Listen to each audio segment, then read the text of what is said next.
Subject है math.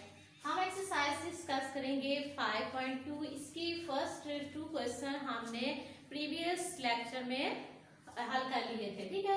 अब हम पार्ट नंबर 2 इसलिए मैंने लिख दिया कि नेक्स्ट क्वेश्चन जो है वो हम सॉल्व करने लगे।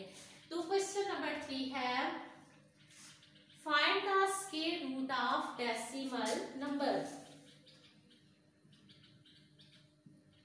Find the square root of decimal number.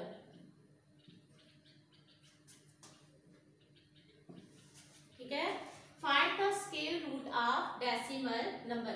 अब डेसिमल नंबर का हमने स्क्वायर रूट लेना है। मैंने प्रीवियस लेक्चर में आपको बताया था कि स्क्वायर रूट हम दो तरह से ले सकते हैं, एक बाय प्राइम फैक्टराइजेशन और एक डिवीजन मेथड। अब आपकी मर्जी, मैं आपको दोनों तरीकों से समझा दूंगी, by prime factorisation, by division method. तो ये है बाय प्राइम फैक्टराइजेशन 3.24। ओके, हम ये डेसिमल में क्वेश्चन गिवन है, जो पार्ट में गिवन है वो डेसिमल में है। हम इसे फ्रैक्शन फॉर्म में कन्वर्ट कर देंगे, इसका पॉइंट खत्म कर देंगे। ये हो जाएगा 324 बाय पॉइंट की जगह 1, आगे जितने डिजिट्स होंगे अपने हम 0 लगा लेंगे। तो 324 बाय 100 आ गया। देख लें, डेसिमल को हमने यहाँ से खत्म कर दिया, फ्रैक्शन फॉर्म में हमारे पास वैल्यू आ गया। अब जैसे प्रीवियस लेक्चर में मैंने बताया था कि हमने बाय प्राइम फैक्टराइजेशन कैसे सॉल्व करना है, वही तरीका हम इसमें अपनाएंगे। सबसे पहले इसके फैक्टर्स बनाएंगे 3, 2, 4। और दूसरी बात ये बताई थी कि अगर हमारे पास जो वैल्यू गिवन होती है उसके लास्ट पे इवन नंबर आ जाए 0, 2, 4, 6, 8, तो इट्स मीन उस पे 2 का टेबल अप्लाई हो सकता है। अब आप देखें, यहाँ हम लिखेंगे 2 1 are 2, 2 6 are 12, 2 2 are 4। अब देखिए फिर लास्ट पे 2 आ गया, हम दोबारा से इस पे 2 का टेबल अप्लाई कर देंगे। 2 8 are 16 and 2 1 are 2। अब 81 आ गया, इस पे 3 का टेबल अप्लाई कर देंगे। 3 2 are 6, 3 7 are 21। आगे है 3 9 are 27, 3 3 are 9 and 3 1 are 3। ये फैक्टराइजेशन हो गई है। अब आप देखिए 100 को भी इसी तरह सॉल्व करेंगे। 100 तो लास्ट में 0 है, इट्स मीन 2 का टेबल अप्लाई हो सकता है। हम लिखेंगे 2 5 are 10, 0 as it is। फिर 2 2 are 4, 1 कैरी चला गया, 2 5 are 10। फिर 5 का टेबल अप्लाई कर देंगे, 5 5 are 25 and 5 1 are 5। क्लियर हो गया। अब हमारे पास जो फैक्टर्स आ गए वो हम लिख लेंगे यूं, 324 बाय 100 इज इक्वल टू। अब इसके जो सामने सामने है वो लिख लेंगे। 324 के जो हमारे पास फैक्टर्स आए वो है 2 with in sign multiply, 3 multiply 3, 3 multiply 3। अब 100 जो है इसके आए 2 मल्टीप्लाई 2 एंड 5 मल्टीप्लाई 5। ये बन गया। पेयर्स बना देते हैं, 2 स्क्वायर, स्क्वायर की फॉर्म में लिख देते हैं 3 square and 3 square by 2 square multiply 5 square. Clear हो गया। अब taking square root on both side,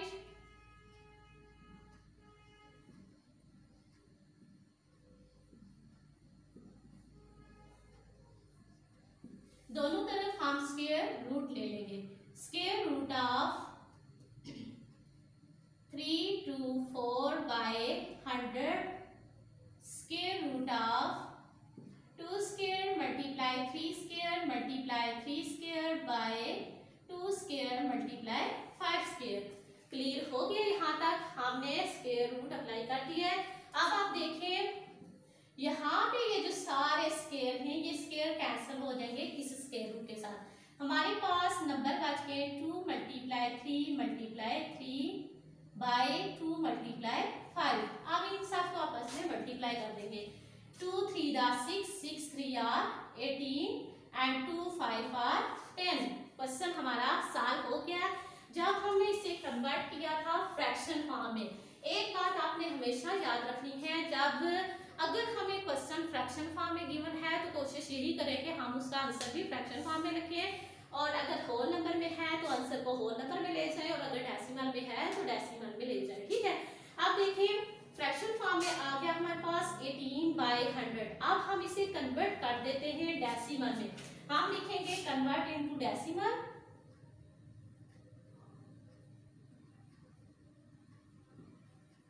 convert into decimal क्या है 18/100।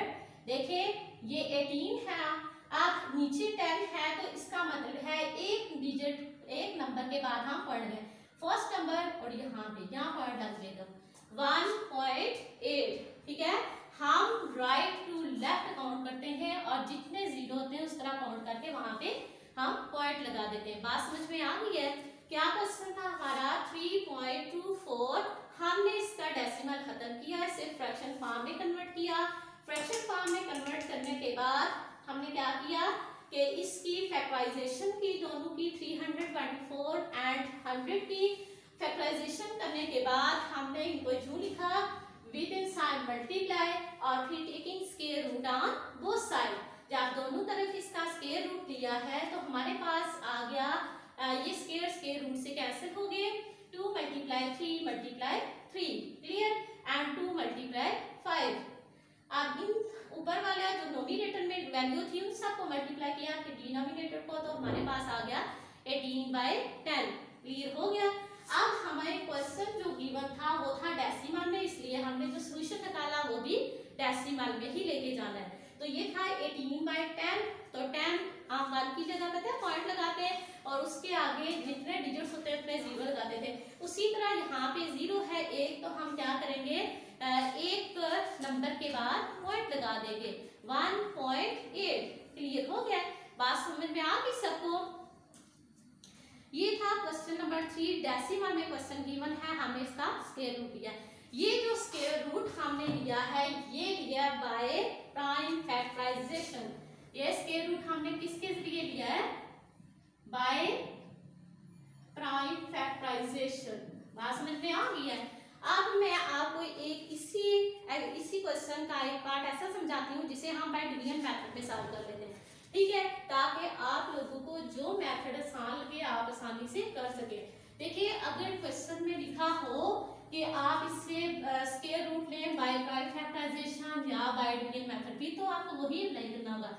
लेकिन अगर यही लिखा हो कि just find the square root, तो फिर आपकी अपनी मर्जी है, जो मर्जी मेथड आप अपना लें। बात समझ में आ गई है? अब आप देखें यहाँ पे लिखा हुआ है 1.69 पार्ट नंबर इसका 1 है। ठीक है, तो 1.69 है, तो ये मैं बाय डिवीजन मेथड सॉल्व करूंगी। Square root by division method, पहले आपको फैक्टराइजेशन मेथड बताया है, अब इसी क्वेश्चन का डिवीजन मेथड बताने लगी हूँ। जो आपको आसान लगे आप उसी तरह कर लेना। ठीक है, तो देखिए बाय डिवीजन मेथड में 1.69 है ना, 1.69। अच्छा, डिवीजन मेथड की एक इंपॉर्टेंट बात आपने ये याद रखनी है कि इसे सेम वर्ड के साथ मल्टीप्लाई करना है। क्या करना है? यानी स्क्वायर नंबर के साथ इसे आपने मल्टीप्लाई करना है। जैसे 1 1 r, 2 2 r, 3 3 r, 4 4 r and 5 5 r, 6 इसी तरह 10 तक आपने मल्टीप्लाई करना है। जैसा कि इससे पहला स्टेप ये है कि आपने पेयर्स बनाने, जो पॉइंट से पहले होते हैं वो राइट टू लेफ्ट होते हैं। ठीक है, राइट टू लेफ्ट। ठीक है, जो पॉइंट के बाद होते हैं वो लेफ्ट टू राइट हम पेयर्स बनाते हैं। बात समझ में आ गई? तो अब यहाँ पे है 1, तो 1 1 r 1। बात समझ में आ गई? अब देखें 1 में से 1 माइनस करें तो 0 हो गया। अब इस पॉइंट को उठा के हम यहाँ ऊपर ले जाएंगे और ये 69 वाला जो पेयर है ये हम नीचे ले लेंगे।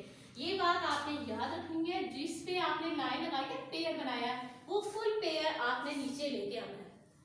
अब जिस डिजिट को आपने मल्टीप्लाई किया ना 1 1 r 1, अब उसी को प्लस करके आपने स्क्वायर रूट के बाहर लिखना है। ठीक है, अब देखिए अब इन दोनों को जब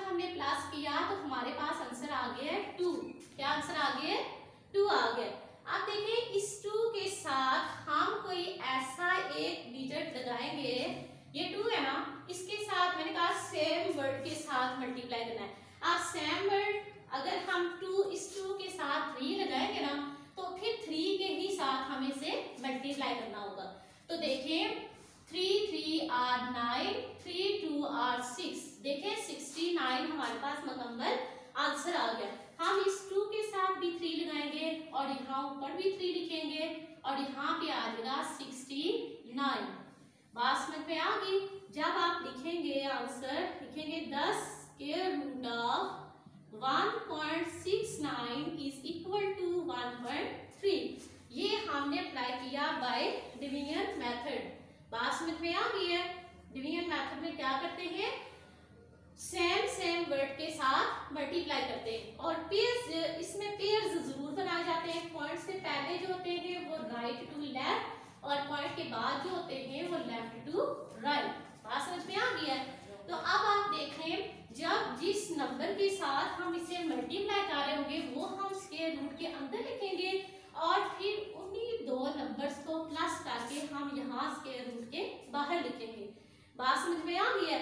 तो फिर इसके साथ हमने क्या करना है, ये जो कोई भी एक ऐसा नंबर, कोई ऐसा डिजिट लगाना है कि हमारा आंसर या तो इसके करीब आ जाए या फिर मुकम्मल आंसर आ जाए, यहाँ पे वो हम लिख लेंगे।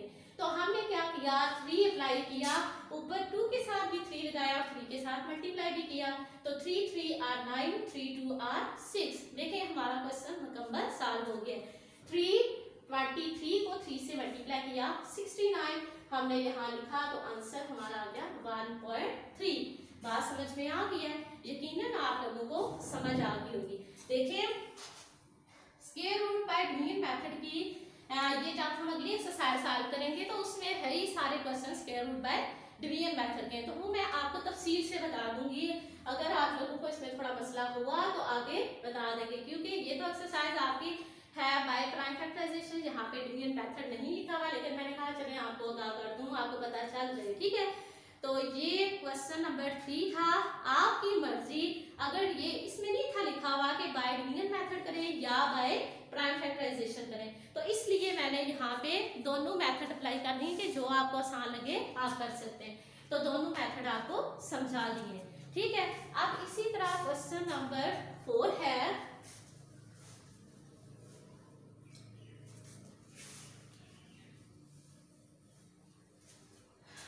क्वेश्चन नंबर 4 में लिखा हुआ है प्रूव दैट, प्रूव हमने करना है। क्वेश्चन नंबर 4 प्रूव करना है बाय प्राइम फैक्टराइजेशन, हमने इसे सॉल्व करना, प्रूव करना है कि दोनों साइडें लेफ्ट और राइट इक्वल आनी चाहिए। तो क्वेश्चन है इसमें पार्ट नंबर 1 ही समझाने लगी। स्क्वायर रूट ऑफ 36 मल्टीप्लाई 9 और यहाँ पे स्क्वायर रूट को अलग अलग स्क्वायर रूट डाल के इसी वैल्यू को लिख दिया गया, मल्टीप्लाई स्क्वायर रूट ऑफ 9। ठीक है, अब 36 मल्टीप्लाई 9 और उधर है square root of 36 multiply square root of 9। तो इसमें हम क्या करेंगे, लेफ्ट हैंड साइड पहले सॉल्व करेंगे। लेफ्ट हैंड साइड है हमारे पास स्क्वायर रूट ऑफ 36 मल्टीप्लाई 9। तो आप देखें यहाँ पे हम सबसे पहले इधर लिख लेंगे square root of, sorry factorisation कर लेंगे 36 और 9 की। देखिए लास्ट पे 6 है तो इसका मतलब है इवन नंबर है, और इवन नंबर जब होगा तो उस पे 2 का टेबल अप्लाई होगा। अब देखिए 2 1 are 2, 2 8 are 16, 2 9 are 18 and 3 3 are 9, 3 1 are 3 और उसके बाद 3 3 are 9 and 3 1 are 3। ये हमने फैक्टराइजेशन कर ली है। ठीक है, अब देखिए ये जो हमारे पास आई है वो हम यहाँ लिख लेंगे। जो जो फैक्टर हमारे पास आए 36 के आगे 2 मल्टीप्लाई 2, 3 मल्टीप्लाई 3 और उसके बाद 3 मल्टीप्लाई 3 9 के आगे square root of 2 square 3 square और ये क्या है 3 स्क्वायर। आप स्क्वायर रूट से कैंसिल हो जाएगा, हमारे पास वैल्यू बची 2 multiply 3 multiply 3। 3 3 are 9, 9 2 are 18। Answer हमारे पास आ गया है 18। क्लियर। अब इसकी राइट हैंड साइड देखें। राइट हैंड साइड है square root of 36 multiply square root of 9। जब हमने फैक्टराइजेशन यहाँ सामने कर लिया, इसी को फॉलो करेंगे, ठीक है। स्क्वायर रूट ऑफ 36 के हमने लिए जो फैक्टर बनाए वो है 2 मल्टीप्लाई 2 एंड 3 मल्टीप्लाई 3, और 9 के हैं 3 मल्टीप्लाई 3। क्लियर।